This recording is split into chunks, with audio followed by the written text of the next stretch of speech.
Hi, and welcome to episode 2 of what I'm calling a podcast, I guess. Basically, what this is so far until I can get better equipment, which I'm currently saving up for, it's just conversations, but it is under the guise of a podcast. I feel like I did one episode of my journey of YouTube so far. One episode is kind of, a throwaway. Two episodes, I feel like, can kind of establish something going forward. So I've decided to do at least this episode until I get better equipment. Today's episode will be my journey through life with disordered eating in many different aspects and my current struggles. Before I start this podcast, I just do want to say if you're someone at the moment who is in a fragile state of mind, or you are currently suffering from any form of eating disorder, or you're recovering from an eating disorder, I would just advise you to please click off this podcast and don't listen any further. I don't want anyone to be triggered by anything that I am going to say or that I may say. And your mental illness is very important, and you should take care of yourself. And as I said, I would advise you not to listen to this because, I just want you to be safe and I want you to look after yourself and I want you to be okay. But going forward, I will be going through my life journey with diets and to where I find myself currently. I can remember the first time I was made aware of my actual weight, and I wasn't even a teenager yet, but I remember when I was younger, there was this TV show, it was called Wizardora. It was about this woman, she was like a witch, and it was like a silly kid show. But I remember in one episode she got on the scales and she weighed herself and she weighed in at 6 stone. And at that point in my life, I was exactly 6 stone. So I think that's why that memory has always stayed with me through my whole life. So I can take you back to where I feel my disordered eating first started, like the seed that started it all. Whenever me and my younger brother were younger, as some of you may know, we grew up in foster care. We were living with this woman who made us call her Auntie K, so I guess, we'll just use what she told us to call her instead of giving her real name. Whenever we lived there, it was a very militant environment. She, I guess you could class her as being quite a cruel woman. Her punishments were sometimes extreme. The way she controlled what we ate and how we ate and when we were allowed to have something, I think contributed to my future eating disorder and disorders. Sometimes she would make us dinner, and even if we were full, she would maybe force us to eat it. Sometimes, if we would have cereal, she would give us out of date milk, and if we complained about it, she would try to tell us we were wrong. Whenever she had nice stuff in the house, like crisps, if you're from America, you would call them chips, or chocolate or sweets or anything, she would keep them in jars and keep them up high out of our reach so we couldn't get them, which kind of led me to kind of being sneaky. And whenever she used to go walk the dog, she used to walk her dog every evening, I think around 8 o'clock. So whenever she would be gone, I knew she'd be away for at least 15 to 20 minutes. So I used to climb up on a chair and take the jar and I would steal chocolate out of it. Or I would go into the pantry and I would steal a bag of crisps and I would quickly eat it as fast as I could. And then I would hide the wrappers down the sides of sofas and stuff, which obviously she would have come across eventually, but she never brought it up. So, as I said, I think that's where my first initial problems came with eating, being forced to eat something that we didn't want to, being forced to eat things past the point of being full, and treats and rewards being, stashed away in jars out of our reach, and me resorting to stealing food and hiding it and doing it in that kind of way. I think that is what started this whole thing off for me, just from a really young age of, having to live that way around food. So moving on from Auntie K's, The next place me and my brother ended up was a children's home. At this point, I was 11, and something about foster care and being in the foster care system, I don't know about now, but at least back then when I was younger, a lot of parents didn't want kids of a certain age. They wanted young children or babies, so it was very hard to find homes for older kids. And especially, I guess, not wanting to separate me and my younger brother, then having to home two boys. It was bad enough trying to find a home for one, but I guess trying to find a home for two was even harder. So my younger brother and I ended up being put into a children's home, which, if you don't know what that is, it's basically like a big giant home filled with a lot of kids. I think they were able to hold like 12, so there's always between 11 and 12 kids there at all times. The difference with living in a children's home versus living with Auntie Kay was suddenly there was so much more freedom. You didn't get everything you asked for all the time, but majority of the time you would. And we were actually very privileged back then, even though we were away from our family and we were living in a children's home with other children. That's a whole other story for a different podcast. But we were very privileged in the sense that we had a cook. We had all our meals made for us, through breakfast through to supper. And we had cleaners. We had a woman that could come in every day and wash our clothes. Our rooms would be cleaned. It was, I guess, a luxury in that way. So it was one of the bonuses to, growing up in the situation that we did. But as I said, food was more readily available, and then we would also get pocket money, which meant we could, buy things that weren't good for us. And whenever I would go to school, I would get lunch money, and of course, then I didn't have to actually buy real food for lunch if I wanted to, which I didn't most of the time. Once the lunch bell went and I went into the canteen, I would just line up at the tuck shop line and I would buy crisps and cookies and things like that, just treats. So, as I said, that was the big difference of going from Kathleen's of being pretty regimented and, only being allowed things when she would give us something to then moving into this situation where we just had all this freedom. And I guess it kind of went to my head a bit because I did start putting on weight.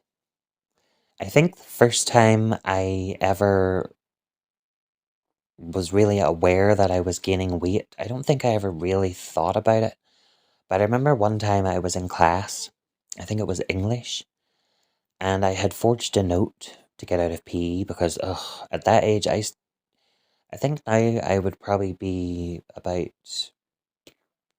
I started smoking at 14, and I think that's whenever I wanted to get out of PE because, if you know, as a smoker, when you're trying to exercise, you get pretty out of breath, even at that young age. And as I said, I think the first time I was made aware of my weight was I had forged a note to get out of PE, and one of the other classmates told on me that I had forged this note. So the teacher brought me up to the front and started making me read out the pockets of my blazer. And I guess because I was just lazy or didn't care, my pockets were actually filled with old empty crisp bags. So I was pulling out all these crisp bags trying to find this note. And the teacher turned to me and she said, "No wonder you're getting plump." Which, is a horrible thing to say to somebody of a young age, someone who's impressionable, especially coming from someone in authority. And also the way she called me out like that in front of the whole class. Yeah, it was embarrassing, and I think that's one of the first times I ever was made aware of my weight. Then, moving forward a little more, whenever we were in high school, once a week we used to go to swimming lessons. And I think that's when I started to become more self conscious about my weight because obviously all you're wearing at that point is a pair of swimming trunks. I remember there was a walkway up to the swimming pools. At the bottom of, obviously at the top of the walkway, there was the swimming pool, and then at the bottom, there was like a toilet. So I remember I used to go into the toilet and I used to stand at the door and crack it open and peer out a bit because they used to make all the kids line up until they were ready to bring them into the swimming pool. So I would kind of hide in the bathroom and peek through the door and wait until the line started to move so then I could come out and get into the water, I guess. Sometimes, you know those little things you would hold? You hold them out in front of you, it's like a wee float, and it helps you to swim. Sometimes I would take one of those and I would hold it in front of my stomach. So yeah, I think at that very young age, yeah, I had become aware of my weight and I was embarrassed, and that was the start of everything then. So around that same time, when I was aware of my weight and more self-conscious about it, that's the first time I actually started a diet. I think I said I was about 14. And I don't know how I'd heard about it before, but I ended up joining Weight Watchers. I didn't really stay for the meetings, I just used it as motivation and to go for the weigh-ins. Later on in life, I would join Weight Watchers again and do the same thing. I never stayed for the meetings, I just used it as motivation for the weekly weigh-in. So at that time, it was the summer holidays. For summer holidays, you get 2 months off school. And I think there was only 3 weeks left, and I knew I'd be going back to school, and I knew I'd gained weight. And most people that do go off on summer holidays, when they come back from summer holidays, a lot of them they have gained noticeable weight. And I just didn't want to be in that situation, so that's what prompted me to join Weight Watchers. I think the first 2 weeks I lost half a stone a week for the first 2 weeks, and then I think the third week I lost another 3 to 4 pound. But all I would really eat every day while I was on that diet, I remember I would have 4 rounds of bread, so 4 sandwiches, and I would have lettuce, tomato, and cucumber, and I would eat that twice a day. And I would also walk 6 miles a day, so 3 miles before lunch and then 3 miles before dinner. And I did end up losing over a stone, and when I went back to school, people did comment on it, and it was noticeable. So moving on a little bit, when I eventually left the children's home, I left there just after my 17th birthday, and I moved home. And again, moving home and starting a life means even more freedom. I didn't have any restrictions of when people could tell me I could eat and when I couldn't, or what I could have and what I couldn't have. I could just go out and get anything I wanted when I wanted. When I first moved home, I can remember my exact weight. At 17, I was 10 stone 13 pounds. I think over time, with suddenly having the freedom and starting the early stages of binge eating, I started to gain weight. But back then, it wouldn't have been a large amount of weight, but when I would notice a weight gain, I would instantly go on a diet. This is another time when I would join Weight Watchers again. And I would eat like a conventional diet, but whenever I would go to the weigh-ins, I was only losing maybe 2 to 3 pound every week. And that is very healthy to lose only 2 to 3 pound a week. I think they actually say 1 to 2. But I just was so unhappy with the results that I was getting every week. So I decided to take measures into my own hands and I would start heavily restricting. I would buy energy drinks and just live off energy drinks.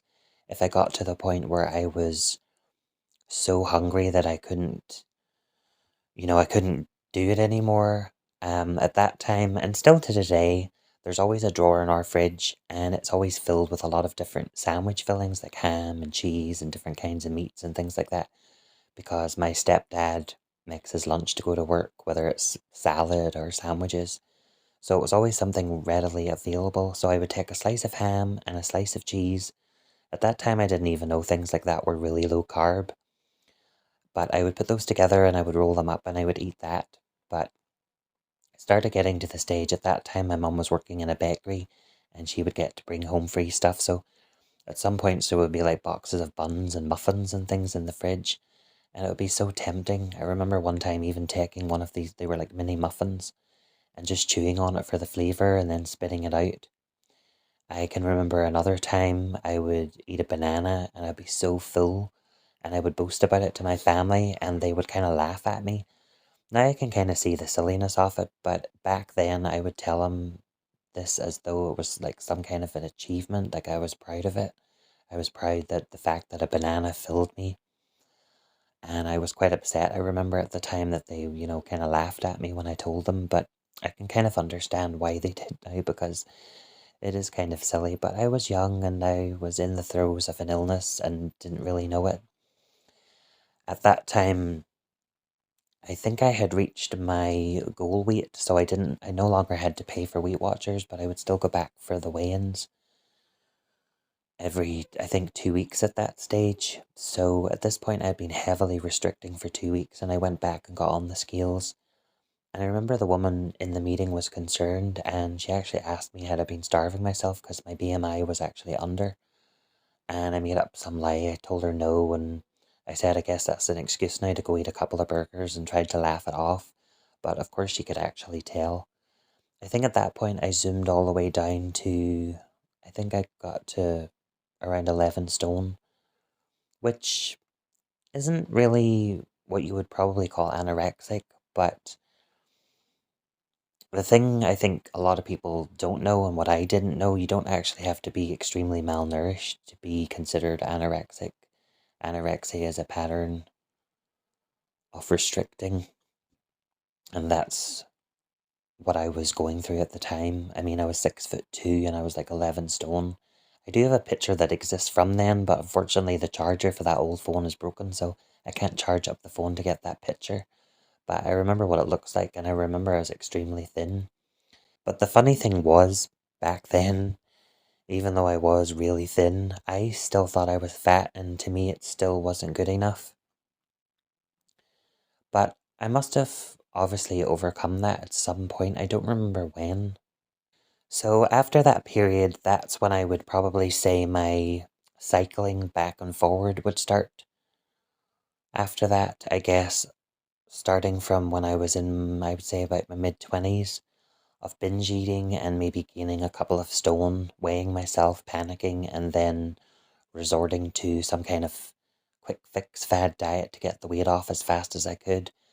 I remember the first diet, apart from a traditional diet with Weight Watchers, that I started was probably Atkins.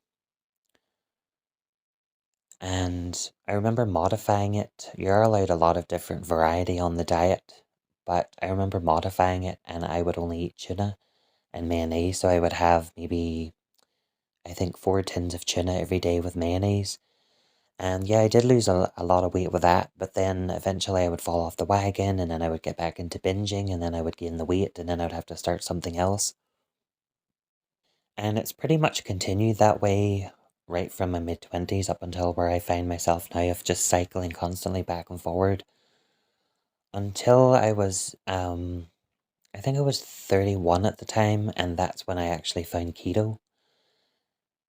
And I was able to sustain keto for 3 months, but then the first time I did keto, I took it to a really dark place. I started this like diet book to keep track of my weight. I would weigh in every 3 days and, jot it down, and I would record what I ate daily. But eventually I would start writing horrible things in the book, like horrible names to call myself and horrible things to motivate myself if I wanted to eat. I started buying laxatives and abusing laxatives. Eventually, the first time I did keto, my willpower was starting to slip, and I got into a really bad habit of ordering Domino's pizza. I would eat the pizza, then I would feel guilty, then I would make myself sick, and then that kind of started into the bulimia side of things. So I was like doing keto, so I was restricting on keto. Then I couldn't fight the urge to eat the kind of food that I really wanted to. So I would binge and indulge, then I would feel guilty, and then I would make myself throw up, and then maybe for a day or 2 days, then I just wouldn't eat anything. So it kind of became like a horrible roller coaster, and then keeping this diary of all this abuse directed towards myself. And at one point, I even joined this site online that was for people who actually had anorexia, and I used that for motivation. And it just really wasn't a good place to be in. It was just a very dark place. Between then and now, I kind of again fell off the wagon and gained weight. So I guess this would probably bring us up then to about a year ago when I first discovered the snake diet. And if you listen to my first podcast episode, you'll know that I was in quite a dark place after losing my brother and with depression and basically just being in the mindset of I just didn't want to be here anymore. I just was miserable and I knew something had to change. That's whenever I came across Cole Robinson and the snake diet. And I actually joined YouTube doing that content. I would record myself just talking to the camera and giving updates for 3 days. Then I would edit it and upload it. I think I had 8 or 9 of those, which have since been deleted. I discussed why in my past podcast episode. So I did lose quite a bit of weight on the snake diet, but then old habits die hard with me, and I went straight back into binging because my whole life I've been in and out of therapy, and professionals have told me that restricting my eating, controlling what I eat, is my way of having some sense of control in my life. And I think that's the most honest thing that they've ever said to me, and the thing that I actually agree with that they've said. It is true. I use food as a crutch. I use it to suppress my emotions. I use it for a lot of different reasons. Of course, then after the snack diet, I just completely went back into binging and it just got really bad. Every time I stop one diet and go back to binging, it seems to get worse every time. To this time where I find myself, I was just waking up every day with like a headache. I felt dizzy. I can look at my old videos and I kind of, maybe it's not noticeable to some people, but to me, I just look grey. I just look, I just look like death warmed up, basically. I just didn't feel healthy. I wasn't healthy. And I think also with my mental illness and the change in my medication, and it was the combination of everything was just causing brain fog, and I just couldn't think clearly, and I just didn't feel like myself. And again, I was miserable, and I would tell myself every night before I went to bed, right, you're starting this diet again tomorrow, you're starting the snake diet again. But when the morning would come, the cold light of day, I just couldn't face it, and I guess I just found comfort in eating junk food, chocolate and crisps and ice cream and takeaways, and I just didn't care about my health, and I didn't care about I didn't care about the outcome. I just felt good in what I was doing, and I just wanted to continue doing it. And I kind of became blind to how much weight I was gaining and the fact that my clothes barely fitted anymore, and my health. I just again find myself in a really horrible, miserable place. So recently, I've started the snack diet again. I think the snack diet basically mimics. It's basically a fast, but I think it mimics like the saline drips they put on people in hospital. It's where you mix no salt and Himalayan pink salt to water, and you sip on that throughout the day. Cole says coffee is poison, but I still allow myself to have coffee. I've only been on the diet again for 6 days.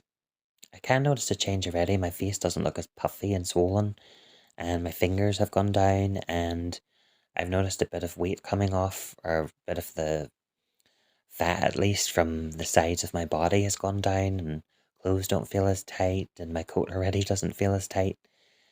And as I said, this is only day 6. So I guess that basically sums up my journey through my life and through my diets. I probably could have went into a lot more detail about my feelings and stuff, but I kind of just wanted to give a quick backstory of my diet history from being in an anorexic state of mind to the binge eating to the bulimia to the self-hate and just where I feel it stemmed from whenever I was younger.